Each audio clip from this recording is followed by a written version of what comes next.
There was once a Paritz, a wealthy landlord, who saw a peasant reaping wheat in his field. He called him over and he said, "I'll pay you to do the same thing in my room. Come to my room and just swing the sickle back and forth. No field, no wheat, but just do this motion and I'll pay you. I'll pay you whatever you want."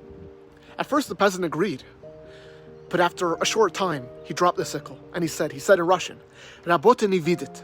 I don't see my work. I don't see what I'm doing, what I'm accomplishing. I quit.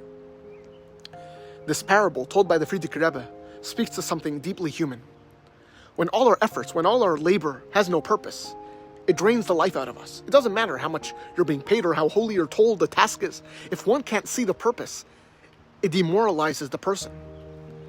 The line, "Работа не видит," I don't see my work, is particularly devastating. It's not that the peasant didn't see the why behind the labor, the reason behind the labor. He didn't see the labor itself. He didn't see, it wasn't visible what he was doing. And therefore, the work became intolerable. This is why the Torah forbids making one do purposeless labor. The Torah calls it avodas perach. That's how they would torture the slaves of Mitzrayim, not just through physical exhaustion, but labor devoid of purpose. It was a form of psychological torture, labor that doesn't just wear the body, but it totally crushes your spirit. It erases any sense of dignity, agency, meaning. It gets rid of one's self-worth. And if that's true with physical labor, how much more so in our avodas Hashem, in our service of God? When already from a young age we're told, just do this, just follow these arbitrary rules, just adhere to these restrictions. Why? What's the reason? What's the purpose? What am I accomplishing? What am I achieving with this? The answer you get is, because this is what was always done. It drains the life out of Yiddishkeit. It turns Yiddishkeit into empty motions, like swinging the sickle back and forth in a carpeted room. We just can't afford to teach Yiddishkeit this way. You can't insist that people do things just because that's how it was always done.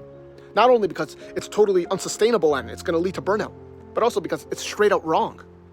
You're making the entire Yiddishkeit into something fake and dead. And then even those things which actually do matter, even the most beautiful mitzvahs, will feel fake and meaningless. It's not just bad education. It's turning Yiddishkeit into something repressive, into backbreaking labor. When a person understands what actually matters, when one understands that they actually matter, and how relevant their role is in making this world a better place, it's a whole different Yiddishkeit. It gives a chayes, it gives a life, it gives a vitality in everything that a person does. We owe people that clarity. We owe them this truth.